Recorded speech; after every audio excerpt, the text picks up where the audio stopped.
பாஜக நாம் தமிழர் கூட்டணி அமைவதற்கான சூழல் அப்படி இருக்குதா சார் 2026 தேர்தல்? 26 பிப்ரவரியில் தான் பல மாற்றங்கள் எல்லாமே தெரியும். ஓகே. அதுவரை எல்லாமே கேஷியம், ஒவ்வொருத்தரோட நரேட்டிவ் எக்ஸ்பெக்டேஷன் இதில் தான் போகும்.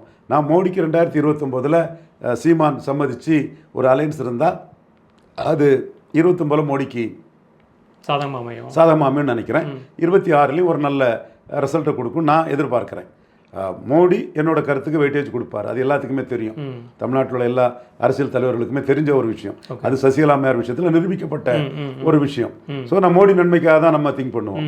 ஜேடிஎஸ் கூட்டணியில் கொண்டு வரணும் நம்ம முத சஜஸ்ட் நீங்கள் இப்படி ஒரு நன்மைக்காக நீங்கள் போயிட்டு இருக்கீங்க சார். ஆனால் இன்னைக்கு நாம் தமிழர் இருந்து பல பேர் முக்கியமான தலைவர்கள், இரண்டாம் கட்ட தலைவர்கள், அவர் வலதுகரமாக இருந்தவங்க எல்லாருமே இதை தான் காரணம் சொல்லி வெளியேறிட்டு இருக்காங்க. இது எப்படி சார் பார்க்குறது? ஏன்னா இப்போ வந்து ரஜினி சந்திப்புக்கு பிறகு குருமூர்த்தி சந்திப்பு இந்த மாதிரியான கதைகள் எல்லாம் சொல்கிறாங்க. இதனால தான் எல்லாருமே வெளியே போயிட்டு இருக்காங்கன்னு சொல்கிறாங்க. இது பலவீனம் தானே சார்? அவங்க வெளியே போன புறமும் அவர் 16% ஓட்டு எடுத்து எடப்பாடி நிற்க முடியாத களத்தில், என்டிஏ நிற்க முடியாத களத்தில் ஒரு ஹீரோவாக நின்றுட்டார். விஜய் என்டர் பண்ண முடியாத களத்தில் ஹீரோவாக நின்றுட்டார். நின்று 16% ஓட்டு எடுத்துட்டார். அந்த 16%ம் தனக்கு தமிழ்நாடு உள்ள ஓட்டுங்கிறாரு.